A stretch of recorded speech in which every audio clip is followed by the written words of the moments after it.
Bonjour, voici un petit didacticiel donc pour l'insertion de fichiers de points représentant des conduites dans Makeflux Pro 3D. Alors il arrive que sur le terrain, on relève des fichiers de points en coordonnées X, Y et Z altitude représentant les différents points de passage d'une conduite. Alors on a inclus dans Makeflux donc des petites fonctions qui permettent de faire cette insertion de manière assez simple. On va voir comment ça se passe. Alors, on va ouvrir un réseau, nouveau réseau. On sélectionne le diamètre de la conduite en question. Bon, ici, c'est un réseau pour un diamètre 406 mm intérieur. On va fermer le petit volet ici. On a une nouvelle fonction qui a été insérée pour charger donc un relevé de points. Alors, on va aller ouvrir cette fonction. Nous pouvons charger deux types de fichiers de points. Des fichiers de points avec des points qui représentent les points de passage et d'intersection des conduites. Donc ce type de fichier de points désigne des droites et chaque point donne le départ d'un nouveau conduit. Donc ici nous aurions 1, 2, 3 conduits dont l'intersection serait au point 2 et au point 3.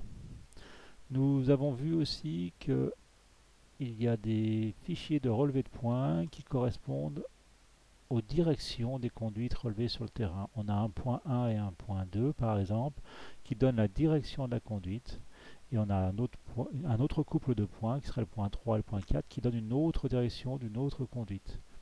Dans ce cas-là, il faut que le logiciel calcule le point d'intersection des conduites qui n'existent pas dans le fichier. Donc on a la possibilité soit d'avoir des directions par des couples de points, soit des intersections par des points qui définissent les points de raccordement des conduites. Au niveau du format de fichier, donc on peut enregistrer les fichiers donc soit en extension .txt, .text qui s'ouvre avec le bloc-notes par exemple, soit en .csv qui s'ouvre par exemple avec Excel mais aussi avec le bloc-notes si on force l'ouverture avec le bloc-notes. Les lignes représentent les points. Ici par exemple on aurait 1, 2, 3, 4, 5, 6 points. Et le séparateur entre les coordonnées x, y et z peut être soit un point virgule, soit ici dans ce cas-là une tabulation, la touche tab du clavier. Donc ces deux formats de fichiers sont valides dans l'ouverture avec Makeflux Pro 3D. Alors une petite astuce donc, qui est notée ici, c'est que si vous avez un fichier de points qui est constitué à la fois de points de raccordement que vous avez relevés, mais aussi parfois de points de direction parce que vous n'avez pas pu relever le point de raccordement. Dans ce cas-là, il faudra passer tous les points en couple de points. C'est-à-dire que ce point-là, ici au point 2, peut très bien représenter un cas de figure de couple de points directeurs. C'est-à-dire que le point 2, si on le répète, il peut servir de couple directeur avec le point 1 pour désigner cette droite. Et il peut servir aussi de couple directeur avec le point 3 pour désigner cette droite. Donc si vous avez un fichier avec une mixité de points de type couple directeur et point intersection, il faut tout transformer en couple directeur en multipliant les points d'intersection pour créer des couples de points. Donc un fichier couple de points directeurs sera forcément composé d'un nombre de points pair. Voilà, ici nous allons ouvrir un fichier donc déterminé par des couples de points directeurs.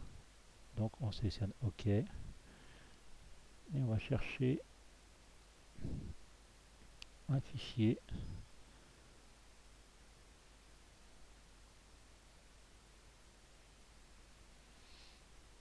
Alors à l'ouverture du fichier, Makeflux vous dit combien il trouve de couples de points. Ici on avait sélectionné des fichiers par couple de points directeurs. Ici il trouve 3 couples de points directeurs. On va lancer le calcul des points d'intersection automatiquement. Donc il y a une information sur les points directeurs, c'est-à-dire que lorsqu'on a désigné deux conduites avec des points directeurs, le point d'intersection calculé théoriquement, des fois, il se peut que les deux directions ne se rencontrent pas. Dans l'absolu, la précision de mesure fait qu'on ne peut jamais vraiment faire rencontrer deux droites. Ici, les deux visées ont un écart de 0,008 mètres. Donc c'est assez bon en termes de qualité de relevé, 8 mm, ça va pas mal. La droite 2 qui a été trouvée a un petit défaut aussi, mais insignifiant. Et voilà, notre fichier de points donc, a généré la conduite. Alors nous pourrions avoir des réseaux un peu plus complexes. On va se centrer sur le bout de la conduite. Avec des relevés de points de différents tronçons en réseau. Donc nous voudrions raccorder au bout de ce fichier de points des autres tronçons. Donc ici on sélectionne le bout du tronçon. On va dire qu'on veut créer donc une séparation. Voici, on va mettre des raccords à 90. Voilà. Bon, on va dire que ces séparations sont horizontales. On en profite pour regarder les petites astuces d'orientation des jonctions. Il suffit de sélectionner la jonction et d'aller dans le menu orientation pour choisir l'orientation de la jonction. Et ici, on va insérer un relevé de points d'un autre tronçon.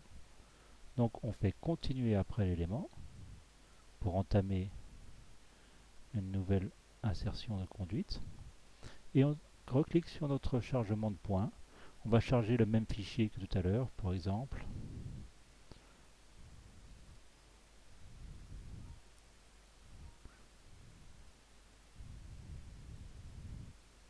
Et donc on voit que Mechaflux charge le fichier de points en réseau. Même chose ici, on va continuer après.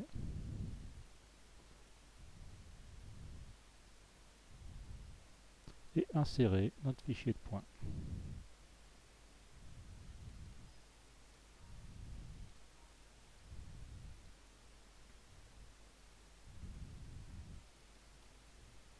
Et voilà, nous avons créé notre réseau en insérant des fichiers de points.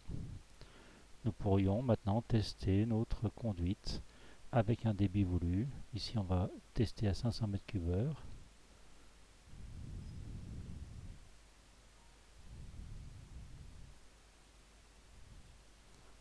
On va colorer pour voir les échelles de pression.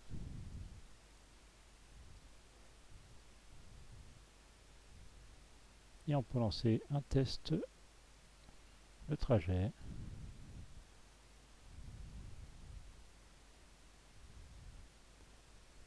Avec la répartition des pressions. Donc ici, dans ce réseau, nous avons un conduit qui est légèrement plus bas que l'autre. Et on voit tout de suite la différence de débit qui se produit du fait de la légère altitude différente au niveau de l'implantation.